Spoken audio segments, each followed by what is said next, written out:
Louange à Dieu. Il y a tellement de spiritualité dans le Weird Lion. Il transcende la matière et accélère la miséricorde. Il stabilise le cœur et fabrique des humains vrais et justes. Il fait sortir des ténèbres vers la lumière. Il sécurise notre retour vers Dieu. Ses bienfaits s'étendent à toutes les créatures et il agit sur toutes les époques. Il fait participer à la mission prophétique. Il est le paraclet de la spiritualité. Dieu suffit pour celui qui s'y attache. Il est universel. Il est la synthèse de tout ce qui est sacré, toute religion confondue. Il réconcilie l'amour et la métaphysique. Il est la source de la miséricorde. Il contient les deux héritages, mohamédien et ahmédien.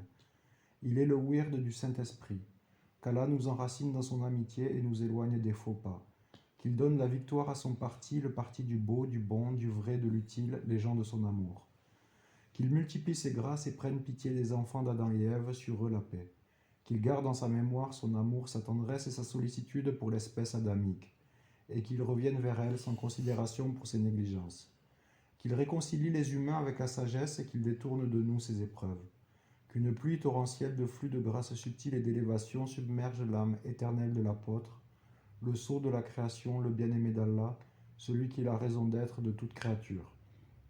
Que l'on soit juste par son intermédiaire et qu'Allah le glorifie éternellement. Ô notre Dieu, accordez une prière et salut supplémentaire à notre imam et bien-aimé, notre Seigneur Mohammed. Sur lui la plus grande grâce de l'Éternel, à même de nous ravir de joie dans la contemplation de sa beauté prééternelle. Que les meilleurs destins soient réunis en faveur de son parti, ses suivants et compagnons. Que nos mères, ses épouses, reçoivent lumière sur lumière pour chaque lecture de ce message. Que son ascendance et sa descendance soient solidement établies dans la paix et la sécurité. Qu'ils reçoivent de votre part des bénédictions abondantes, à même de nous couvrir de réussite dans les deux demeures.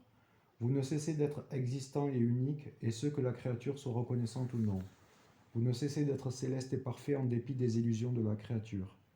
Vous avez placé notre Seigneur et Maître Mohammed au-dessus des créatures, et ce dans un décret irrévocable. Pitié, accordez-lui de notre part une salutation digne de lui, et effacez nos carences par un surcroît de son honneur.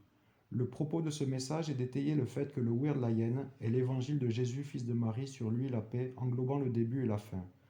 Nous allons voir son importance théologique en sollicitant le secours du connaissant suprême qui ne cesse d'être le premier, le dernier, l'apparent et le caché. Le Weird Lion est l'Imamulai est le prophète, et le prophète est la bonne nouvelle de Jésus, conformément au hadith dans lequel la meilleure créature affirme « Je suis la promesse faite à Abraham et la bonne nouvelle annoncée à Jésus ». Il est notable que dans l'Apocalypse selon saint Jean, le soleil de justice apparaît comme le vivant éternel qui ouvre ce que personne ne peut fermer et ferme ce que personne ne peut ouvrir. Terme qui compose en partie le Weird Lion. Le même texte évoque le fait que dans les derniers temps, le soleil de justice accorde le nom qui surpasse tous les noms à ses adeptes. Or la communauté laïenne a pour nom de famille Lai. Le royaume du Père n'est autre que le sultanat du prophète Mohammed, sur lui les meilleures salutations, qui est en définitive le Père de Jésus en la personne de l'imam Lai. Nous venons donc d'élucider le lien d'identité entre le Weird Lion et l'évangile de Jésus. Que Dieu nous accorde à tous son pardon absolu et éternel, et qu'il accroît ses faveurs et privilèges sur l'élu de l'éternité. Il est intéressant d'étudier la structure du Weird Lion. Outre la structure quaternaire, on est stupéfait de constater l'ensemble des viatiques de la spiritualité musulmane réunis dans leur plus grande complétude, symbolisés par la récurrence du nombre 100, carré de 10, symbole de perfection cyclique. On y retrouve la lecture coranique, le repentir, la prière sur le prophète et la proclamation de l'unicité divine. Ces quatre mentionnés sont le nécessaire et suffisant pour tout musulman. La lecture du Coran s'effectue par la mère du livre, qui est la sourate intégrale par excellence, puisque toutes les sourates ont besoin de sourate Fatiha, tandis que sourate Fatiha n'a pas besoin des autres sourates. C'est en outre la sourate obligatoire de l'office rituel, qui sans elle n'est pas complet. Le repentir s'effectue à travers les noms divins de vivant éternel et constitue le repentir par excellence. La prière sur le prophète s'effectue par Salatul Fatihi, qui est la prière sur le prophète qui vient du trésor d'Allah et qui contient toutes les prières sur le prophète. L'âme de l'invocateur voyage donc à partir de la révélation coranique, puis de son application, à savoir le repentir, puis de la prière sur le prophète qui demeure l'intercesseur, pour enfin atteindre la parole du Tawhid, qui est sa destination finale. L'itinéraire ainsi développé est tout simplement parfait et complet et constitue le sceau des oraisons. Que soit exaltée la grandeur du possesseur du trône, qui a donné à notre temps le calife bien guidé qu'il nous avait promis, afin d'ouvrir au monde son règne de justice, d'amour et de miséricorde. Paix à toutes les créatures. On ne saurait parler de la beauté divine sans parler de la beauté de son unicité et de ce qui en découle. S'il est bien une sourate qui décrit Dieu, il s'agit bien de la sourate de la sincérité. Dieu est un, absolu, il n'engendre pas et n'a pas été engendré. Rien ne lui ressemble. Ainsi, son être est singulier entre tous, et en dehors de son être, il n'y a aucun être. Sa singularité est le corollaire de l'unicité de son existence. Il est l'unité sans précédent et sans suivant. En d'autres termes, il est le un sans second. Tout ce qui découle de son unicité en termes de règles et de sagesse traditionnelle porte l'empreinte de cette unité et de cette beauté.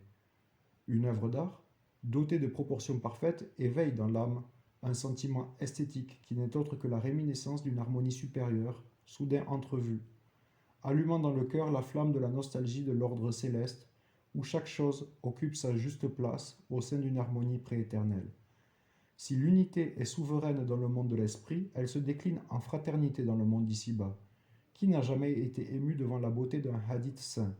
Le hadith saint est la parole de Dieu directement dans la bouche de son noble prophète, paix et salut sur lui. Comment en effet ne pas s'émerveiller lorsque Dieu le souverain suprême s'assimile lui-même aux faibles, aux pauvres, aux prisonniers ou aux malades? Tu ne m'as pas nourri, tu ne m'as pas visité, tu ne m'as pas porté secours. Chaque fois que tu ne l'as pas fait pour un petit de ce monde, c'est à moi que tu ne l'as pas fait. Finalement, le terme de beauté, bien qu'on l'applique communément à tout ce qui a une plastique agréable, trouve son emploi le plus approprié pour la beauté de ses sagesses saintes. Dieu nous informe à travers sa tradition qu'à ses yeux tous les humains sont égaux comme les dents d'un peigne, et qu'il n'y a de supériorité que par la foi. Ou encore, celui qui sauve une vie sauve tout l'univers. Une intelligence saine ne peut que s'émerveiller devant la magnificence d'un tel monarque divin qui installe volontiers son humble serviteur sur son propre trône. Un souverain tellement sage que ses lois portent l'empreinte d'une perfection sublime. Comme celui qui fait le mal ne fait du mal qu'à lui-même, ou celui qui fait le bien ne fait le bien qu'à lui-même. Ainsi, de la beauté de son être, qui n'est autre que l'effet de sa singularité, découle la beauté de ses commandements et de ses sagesses, qui en dernière analyse sont le reflet de son unité. Qu'il ne nous prive pas de contempler sa noble face. Celui qui prend le Weir Lion renaît. Il s'accroche à la corde solide. Il répond à l'appel de Dieu. Il reçoit le germe de la sainteté. Il reçoit son invitation pour le jardin paradisiaque. Il met sa main dans celle de l'imam de l'éternité. Il rentre dans le cœur de la vie.